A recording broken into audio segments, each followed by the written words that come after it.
जयपुर की एक साधारण लड़की, रंग गोरा, बाल लंबे, खूबसूरत नयन नक्श, पढ़ी लिखी और स्वतंत्र सोच की लड़की थी। आज से ठीक एक हफ्ते बाद उसकी शादी थी विजय के साथ। विजय जयपुर का ही रहने वाला, ठीक ठाक लुक्स वाला, अच्छा तंदुरुस्त मर्द था। वहीं की एक कंपनी में मैनेजर के पद पर कार्यरत था। अब शादी में क्योंकि एक हफ्ता बचा था और आजकल मोबाइल नंबर रिश्ता होने के साथ ही एक्सचेंज हो जाते हैं, दोनों में काफी लंबी बातें हुआ करती थी। दोनों अपने आने वाले हसीन लम्हों में खोए रहते थे और साथ ही साथ अपनी पिछली जिंदगी के बारे में खुलकर बात किया करते थे। विजय, कोमल यार, शादी को एक हफ्ता बाकी है, अभी भी मुझसे इंतजार नहीं हो रहा, तुम मिलने को आओ। कोमल हंसते हुए, आपके साथ तो उम्र भर रहना है, अभी एक हफ्ता घर वालों के साथ जी भर के बिता लूं। विजय, चाहे तब तक अगला इंसान आपकी याद में बिखर के टूट क्यों नहीं जाए। एक घंटे के लिए ही सही आन मिलो, मैं तुम्हारे घर के पास वाले होटल में तुम्हारा इंतजार करूंगा। ठीक शाम 5 बजे या तो आ जाना, नहीं तो मैं ऐसे ही बैठकर चला जाऊंगा और तुमसे नाराज भी हो जाऊंगा। कोमल अंजमस में बोली, मगर मैं घर में क्या कहूंगी, और अभी तो खास रिश्तेदार भी आने शुरू हो गए हैं। नहीं बाबा नहीं, अब तो शादी के बाद ही मिलना हो, वैसे भी उसके बाद मैं सिर्फ तुम्हारी ही तो हूँ, जी भर के देख लेना।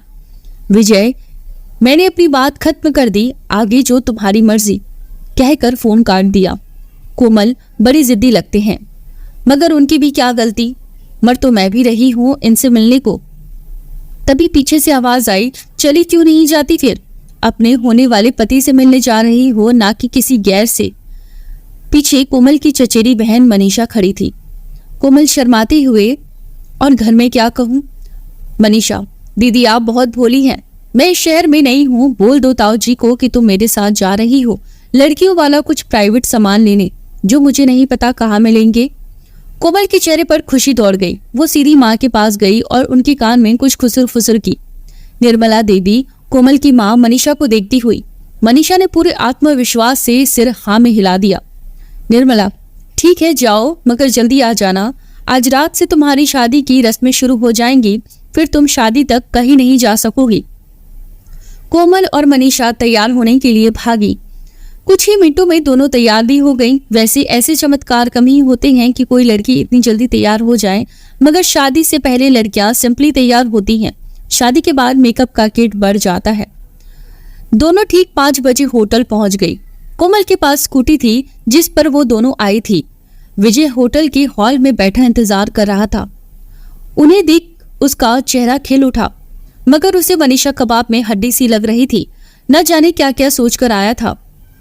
तीनों बैठ गए तो विजय ने जेब से गिफ्ट निकाला और कोमल को दिया, जिसमें गोल्ड की रिंग थी।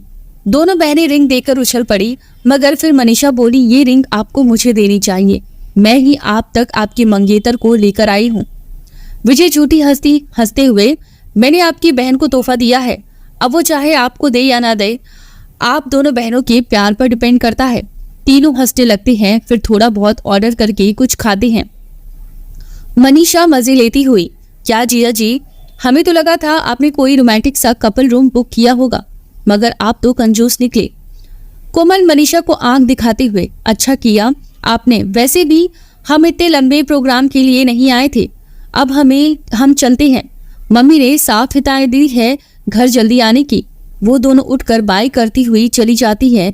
विजय बैठा हुआ उन्हें देखता रहता है। देखते ही देखते शादी का दिन आ गया और शादी भी हो गई। देर रात तक रिश्तेदार कोमल को घेरे बैठे रहे और विजय अपने दोस्तों में घिरा रहा। उसके दोस्त उसे सलाह देने में लगे हुए थे कि आज की रात को कैसी यादगार बनाना है, तो कुछ उसे वर्जिनिटी टेस्ट करने के टिप्स दिए। सभी ज्ञानी बनते हुए उसी औरत का सर्टिफिकेट छापने का मंत्र बता रहे थे। सबसे बड़ा आश्चर्य ये था कि उन 11 दोस्तों में केवल 2 ही शादीशुदा थे। आखिर दोनों का रिश्तेदारों और दोस्तों से पीछा छूटा। अब दोनों एक साथ अकेले थे एक कमरे में। बेड पर बैठी हुई कोमल उठी और वॉशरूम में जाकर नाइटी पहनकर आई। विजय उसे अजीब सी नजरों से देखने लगा, मगर बोला कुछ भी नहीं। विजय ने भी कपड़े बदल लिए और पैजामा पहन लिया। अब दोनों बेड पर बैठ गए कि विजय ने अपना हाथ कोमल की तरफ बढ़ाया। कोमल जरा ठिठकी, आई थिंक हमें पहले अपने फ्यूचर प्लान डिसाइड कर लेने चाहिए। विजय, यार इतने दिनों से फ्यूचर ही तो प्लान कर रहे हैं। कोमल, वो सब बातें मजाक में होती थी, अब मैं सीरियस हूँ। विजय, तुम करती रहो फ्यूचर प्लानिंग, जब हो जाए तो बता देना, मैं तो चला।